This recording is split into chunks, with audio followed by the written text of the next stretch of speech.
Bonjour YouTube, on se retrouve sur une VOD complètement improvisée aujourd'hui. On va regarder un débat de l'Assemblée nationale. On va voir en direct François Bayrou engager la responsabilité de son gouvernement pour faire adopter le budget de 2025.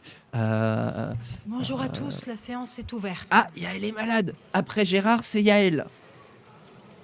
Donc vous allez voir en direct comment ça se passe, par quel véhicule Avant de législatif ça commencer, passe. Je voudrais dire un mot. Notre compatriote Ofer Calderon, retenu en otage pendant plus de 15 mois, a été libéré ce samedi. Ah. Donc ça commence toujours par des communications diverses.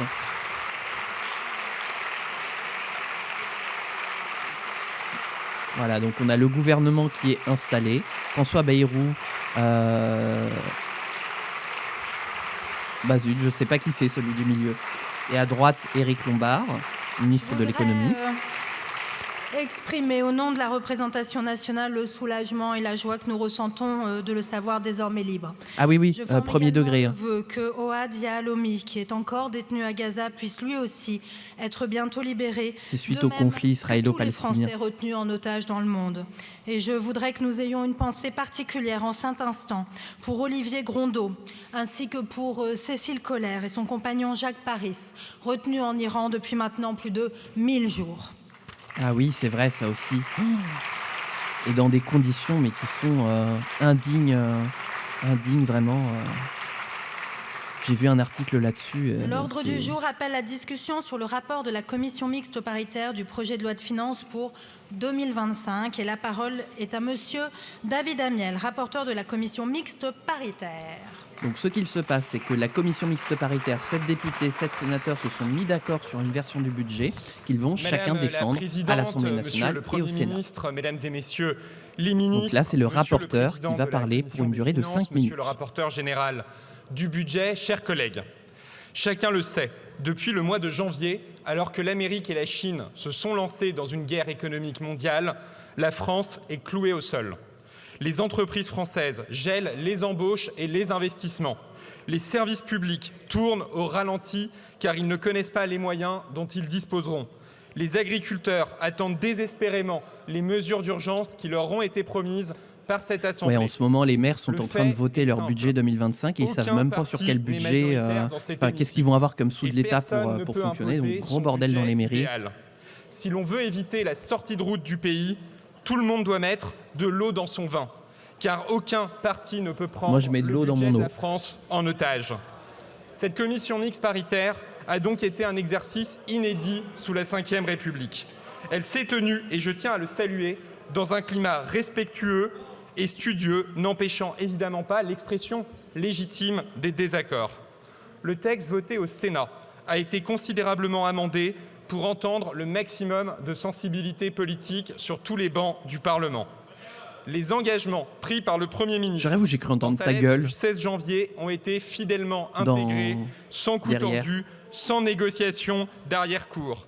Les demandes formulées sur de nombreux bancs pour l'éducation, pour l'écologie, pour le budget du sport, pour le logement, qu'il s'agisse du logement social ou de l'accession à la propriété, pour les outre-mer, ont été intégralement reprises. Ce n'est certes pas une pratique habituelle, mais nous sommes tous collectivement intoxiqués à un fait majoritaire qui, dans la période, ne conduirait qu'à l'impuissance et à la crise. Une nouvelle pratique le rapporteur politique là est doit actuellement naître. en train de défendre la vision du budget qui est sortie de la commission politique française. Nous ne serons capables de faire traverser au pays les 2 prochaines années que si nous sommes d'abord capables de nous changer nous-mêmes. Mais, et c'est un élément majeur, pour être tenable, ce compromis d'intérêt général ne doit pas devenir un tour de passe-passe. David Amiel, il est membre du groupe Ensemble pour la République, c'est-à-dire le groupe macroniste. Il est député de la 13e circonscription de Paris. C'est la raison pour laquelle il était crucial de continuer à réduire le déficit. Le texte présenté par la commission mixte paritaire s'inscrit dans la trajectoire de 5,4% de déficit en part du PIB présentée par le gouvernement. Il en allait de la crédibilité de la on a vu le parole postillon de notre passer pays, là. de son indépendance vis-à-vis des marchés financiers, de sa capacité à réagir en cas de nouvelle crise. Ces économies historiques ne doivent pas non plus se faire au détriment des investissements pour l'avenir. C'est évidemment la facilité politique, car il est plus facile de renoncer que de réformer. Il est plus facile d'abandonner des initiatives pourtant indispensables que de réexaminer l'existant. Mais nous ne pouvons faire à Donald Trump le cadeau d'un budget où nous massacrerions les sources d'innovation et de souveraineté technologique. C'est la raison pour laquelle, avec le groupe Ensemble pour la République, nous avons tenu à ajouter 150 millions d'euros en direction de l'université et de la recherche, qui a trop longtemps été le parent pauvre de nos politiques publiques. Nous avons tenu à soutenir les demandes faites pour renforcer le budget de la transition énergétique, depuis le maintien du fonds vert jusqu'à la pérennisation de l'accès à des voitures électriques à 100 € par mois. Enfin, ce texte de la commission mixte paritaire a évité autant que possible une hausse excessive de prélèvements sur les classes moyennes et sur notre appareil productif. Certes, le versement mobilité régionale, auquel, avec mon groupe politique, je n'étais pas favorable, mais qui recueillait une large majorité, sera instauré à un taux maximal de 0,15 %. Mais nous nous sommes battus pour que les primo-accédants soient au moins protégés de toute hausse des frais de notaire, pour que le plafond de la carte grise n'augmente pas et pour qu'on évite une avalanche de prélèvements sur l'industrie qui serait insoutenable dans le contexte international actuel. Le budget qui vous est proposé n'est, vous l'avez compris, le budget idéal d'aucun groupe. C'est le propre d'un compromis. Mais il est indispensable que la France ait un budget.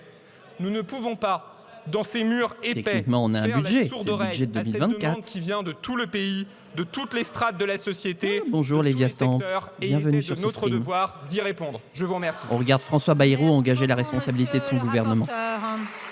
Donc le rapporteur vient de donner les conclusions du travail de la commission. Éric Coquerel, président de la commission des finances. Et là maintenant, Éric Coquerel, président de la commission des finances de l'Assemblée nationale, donc de l'opposition, va donner son point de vue sur le texte rapporté de la commission. Éric Coquerel qui est donc député La France Insoumise, député de Seine-Saint-Denis de la première circonscription. Madame la Présidente, qui va donc avoir une vision bien différente. Monsieur le rapporteur, chers collègues, vu qu'il est dans l'opposition. Le budget qui est soumis aujourd'hui à notre vote est un budget pire que celui de Michel Barnier, qui aurait certainement été censuré si la censure n'était pas arrivée avant via le PLFSS.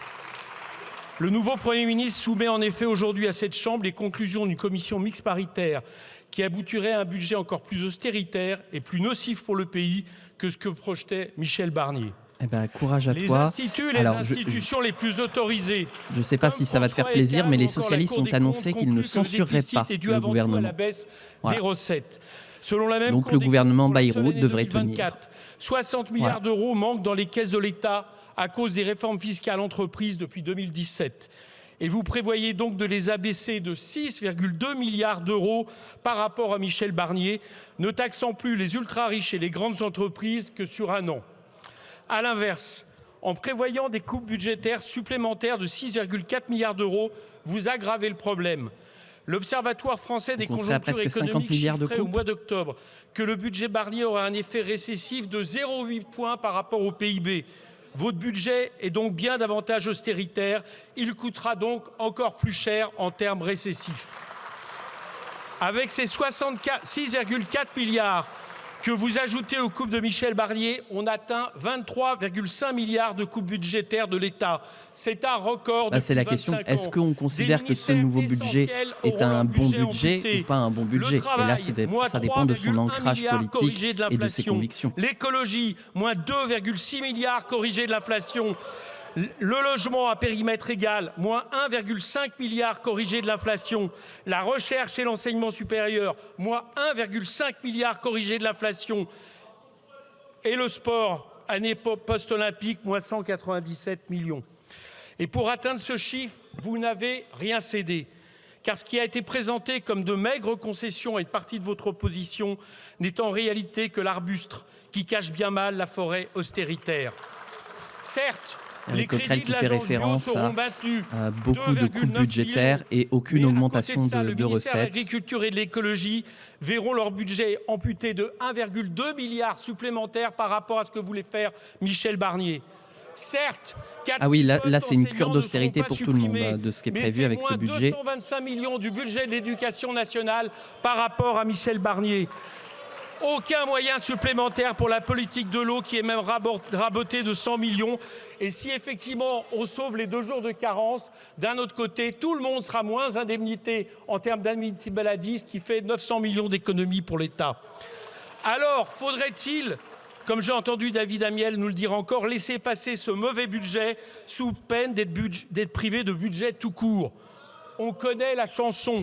Déjà, pour éviter la première censure, on nous annonçait que les cartes vitales ne fonctionneraient plus et que les fonctionnaires ne seraient plus payés. Elisabeth Borne qui disait ça. C'était un mensonge et ceux qui l'ont proféré en étaient conscients.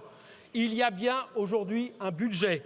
Ce budget, c'est la loi spéciale qui est en vigueur depuis le 1er janvier 2025 et qui permet à l'État de fonctionner comme l'Espagne fonctionne depuis 3 ans avec les compliments de toute la communauté internationale pour sa vigueur économique. Ça fait 3 ans qu'ils sont en loi spéciale, l'Espagne. Et c'est votre choix le plus absolu des circulaires restrictives. Vous avez, par exemple, plafonné les crédits à 25% sous prétexte de respecter les futurs votes de l'Assemblée. Pourquoi? Il y aurait donc un risque de les amputer de 75%. Au pire, il ne tient qu'à vous de les déplafonner. Ah oui, l'Espagne est sur le cadre budgétaire de 2023. Ainsi, moins d'incertitudes dans les ministères. Ah ouais. Vos circulaires bloquent le paiement des subventions et eux sont en excédent budgétaire. Les dépenses d'investissement. Là, c'est une traduction volontairement anxiogène des crédits dits indispensables définis par la loi spéciale. Donc, rien n'oblige à bloquer les passes culture ou les services civiques dans les collectivités. Ah oui, parce que là, oui, la récession, en vrai, l'Allemagne en fait est en train de nous emmener avec nous. L'Allemagne qui est effectivement entrée en récession, ça y est, elle tombe. Et l'Allemagne est en train de nous emmener avec nous avec ses décisions. Plus la crise politique qui n'arrange rien d'elle. Si votre budget est rejeté, on peut même, avec ce qu'on appelle des DOF, une loi spéciale que nous avons proposée avec Charles de Courson, permettre que, par exemple, le barème de l'impôt sur le revenu soit bien indexé à l'inflation. La récession, c'est l'inverse de la croissance économique. La croissance, c'est quand tu produis plus de richesses d'année en année. La récession, c'est l'inverse. C'est quand tu produis de moins en moins, c'est que tu perds des richesses d'année en année. Tu es de moins en moins riche.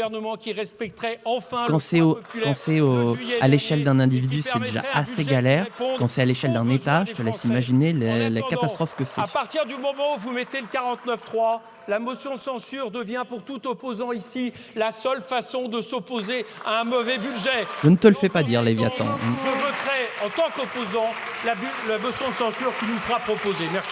Voilà, puisque le gouvernement va engager la responsabilité de son gouvernement et face à cela, une motion de censure va être présentée. La parole est à monsieur le Premier ministre. Pour le censurer. Donc, le Premier ministre va engager sa parole. On écoute tout de suite François Bayrou.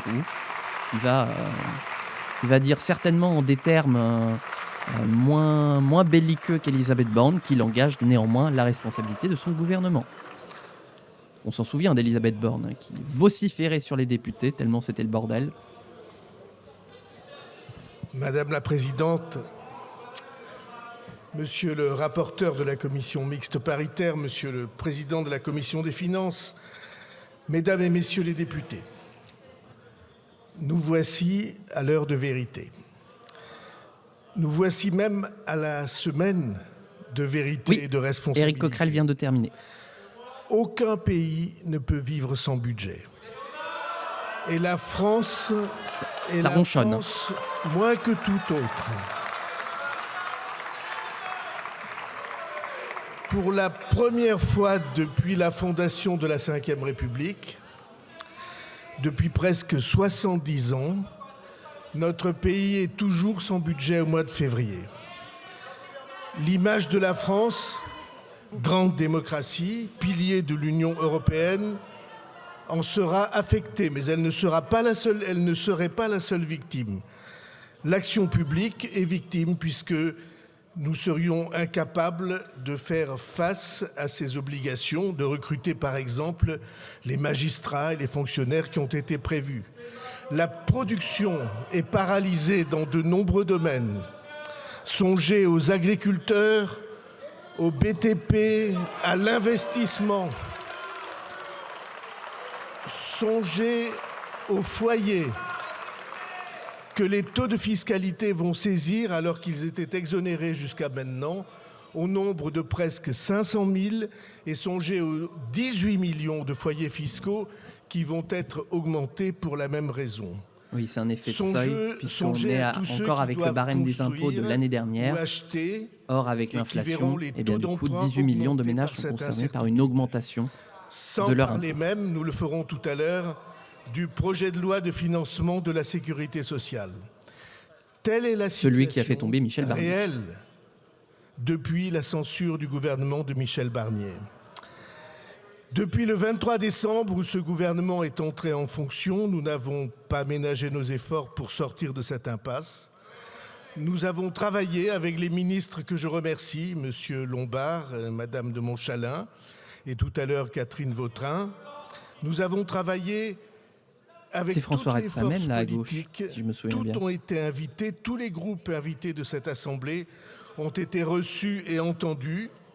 Toutes les forces qui participent et soutiennent le gouvernement, tous ceux qui ont accepté, bien que n'appartenant pas à la majorité, de s'inscrire dans le dialogue, chargé des comptes publics, c'est-à-dire dans une perspective positive, et ont voulu proposer des améliorations. La bonne foi et la bonne volonté ont été au rendez-vous. Le texte qui vient de vous être présenté a trois auteurs, j'allais dire trois géniteurs. Le gouvernement de Michel Barnier avant la censure du 4 décembre, le gouvernement que nous avons constitué depuis le 23 décembre et le Parlement dans ces deux chambres, dans toutes les séances et particulièrement les séances de la commission mixte paritaire. Et on fait coucou aux caméras.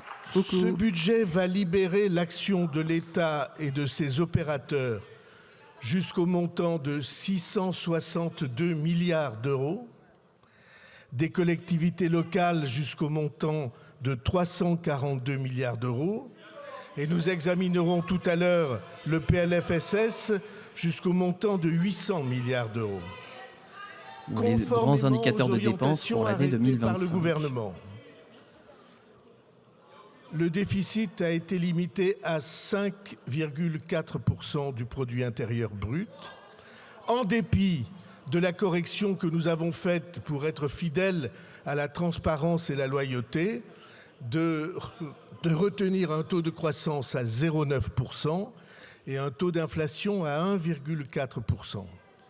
La dépense publique a été contenue à une augmentation de 1,2%, c'est-à-dire inférieure à l'inflation. Est-ce que ce budget est parfait? Non. Aucun d'entre nous ne le trouve parfait, monsieur le rapporteur, vous l'avez rappelé. Mais je dois dire qu'ayant une légère antériorité dans les débats budgétaires, je n'ai, à la vérité, jamais rencontrer une discussion budgétaire où le budget soit affirmé ou soit consacré comme parfait. Mais c'est un équilibre. Nous sommes tous ensemble désormais devant notre devoir. Et si vous en décidez ainsi, puisque la décision est entre vos mains, dans les 10 jours, la France, à force de votre volonté et de bonne volonté, de pas fait les uns vers les autres, d'efforts et de compréhension, la France aura son budget, aura ses budgets, ce qui sera un signal de responsabilité, de stabilité, adressé à ceux qui sont les premiers concernés, à ceux qui s'inquiètent à juste titre, à nos concitoyens. Et c'est de cela que vous déciderez. C'est pourquoi, Madame la Présidente, Mesdames et Messieurs les députés, j'ai l'honneur d'engager, en vertu de l'article 49 alinéa 3 de la Constitution, la responsabilité du gouvernement sur le texte de la commission mixte paritaire, complété d'amendements techniques et de coordination. Je vous remercie. Merci beaucoup, Monsieur le Premier ministre. 49.3 engagé. On laisse Yael conclure. L'Assemblée nationale prend acte de l'engagement de la responsabilité du gouvernement, conformément aux dispositions de l'article 49 alinéa 3 de la Constitution. Le texte sur lequel le Premier ministre engage la responsabilité du gouvernement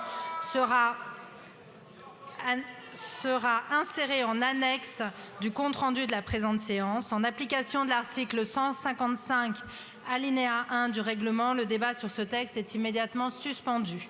Ce texte sera considéré comme adopté, sauf si une motion de censure déposée avant demain 16h21 est votée dans les conditions prévues à l'article 49 de la Constitution. Dans l'hypothèse où une motion de censure serait déposée, la conférence des présidents fixera la date et les modalités de sa discussion. La séance est suspendue pour une durée de 5 minutes.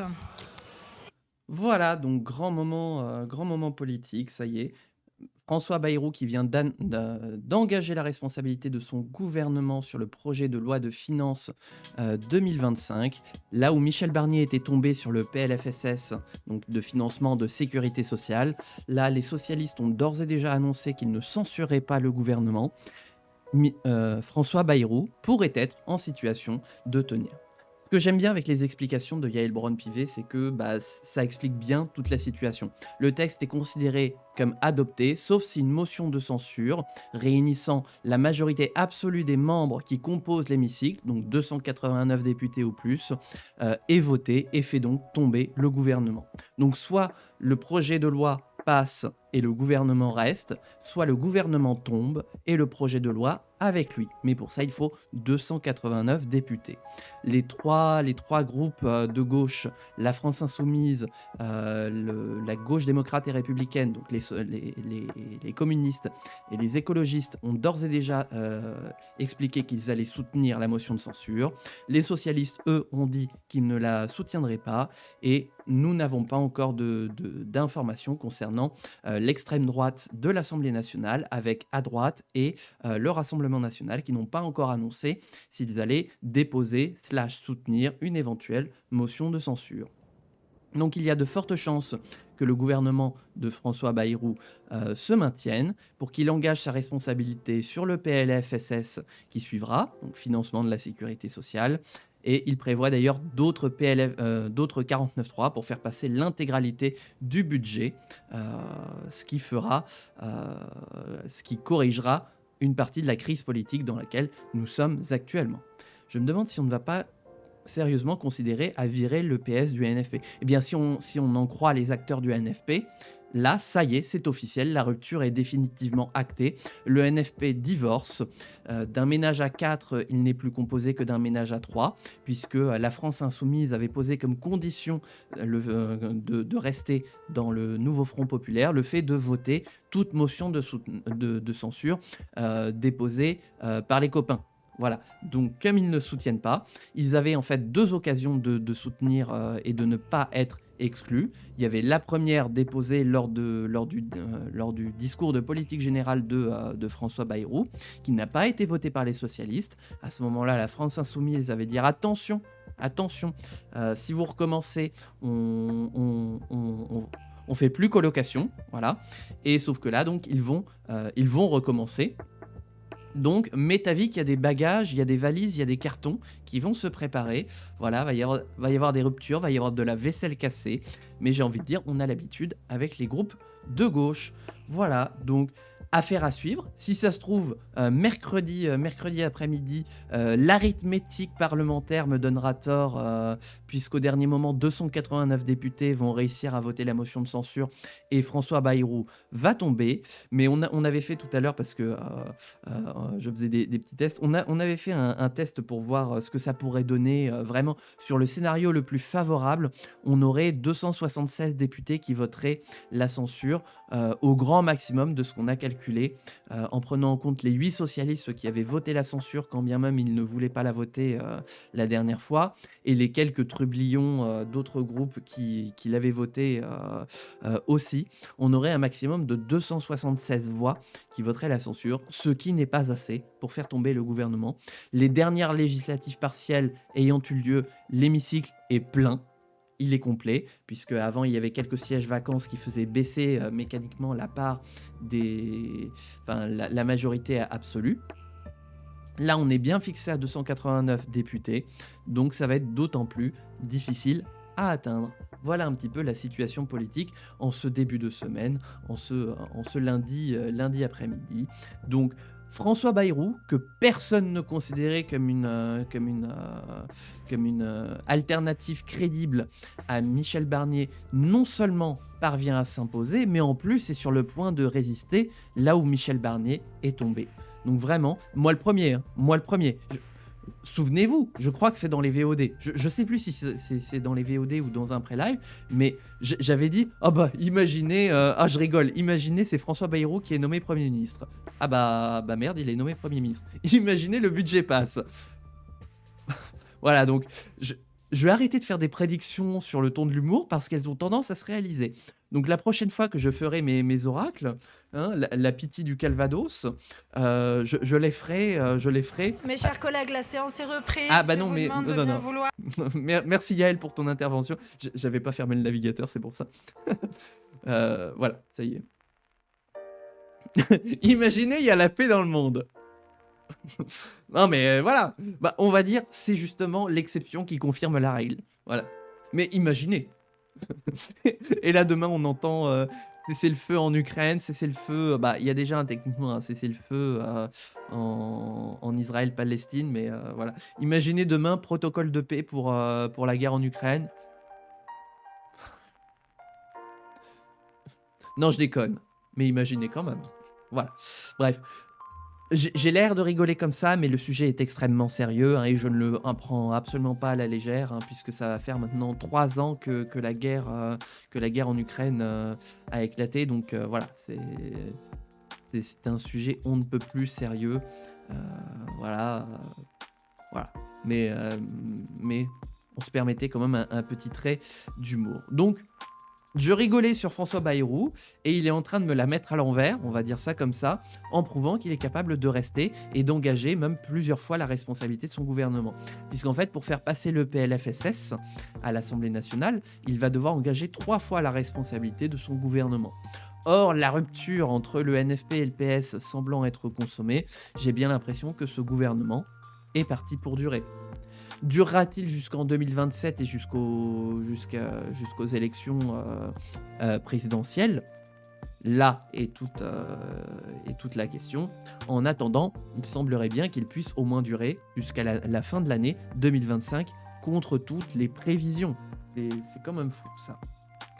Bref, allez, moi là-dessus, je vais arrêter cette petite VOD. Hein, vraiment, c'est parce que je faisais des tests sur mon OBS, OBS qui était en très très piteux état de mon côté. Vous n'avez rien vu YouTube parce qu'à chaque fois c'était en dehors des VOD. Et donc, quitte à faire des tests à droite à gauche, vu qu'on streamait de la politique, hop, VOD. Voilà, écoutez, ce sera la VOD de demain pour YouTube, de mardi. J'espère qu'elle vous plaira. Si c'est le cas, n'hésitez pas à laisser un pouce bleu, à mettre un commentaire, à vous abonner, à mettre la cloche. Voilà, j'en perds mon latin tellement ça a été improvisé cette VOD. Et on se retrouve bientôt pour de prochaines aventures. Allez, des bisous YouTube.